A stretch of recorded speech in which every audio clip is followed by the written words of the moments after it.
الري يبدأ من سلم الري، ومو هو الوحيد يبدأ من سلم الري.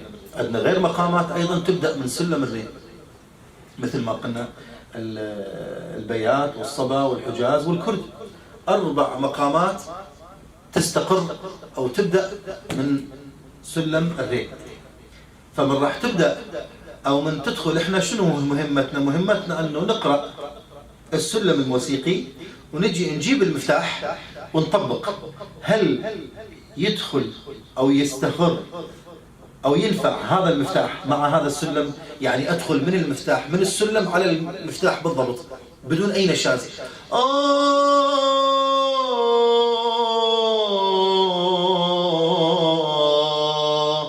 يا أيها الذين، شوف ماكو اختلاف. إذا هو هذا صبا زين.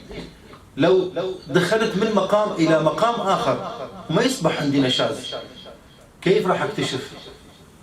راح أكتشف عن طريق السلم الموسيقي. أرجع إلى روحية السلم الموسيقي. وكثيرا ما تحدث عند الكثير أنه يريد يدخل من مقام إلى مقام، يدخل نشاز، ماكو نشاز. شو يسوي؟ هنا يرجع إلى روحية المقام. شخصية هذا المقام شنو؟ هذا شخصية المقام فرح، وهذا حزن. وإن كان ينفع أن يدخل من المفتاح على السلم، ولكن يختلف بروحية المقام. ف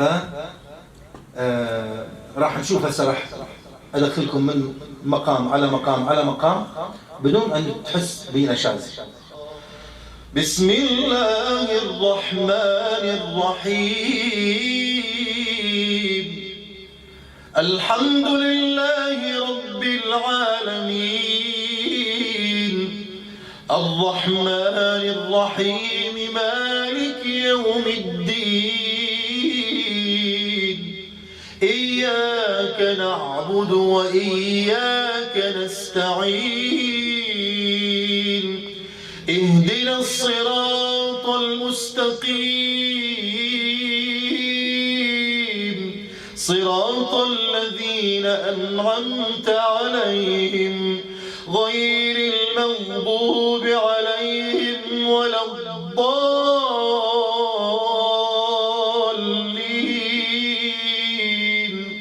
لاحظت؟ أنا تحركت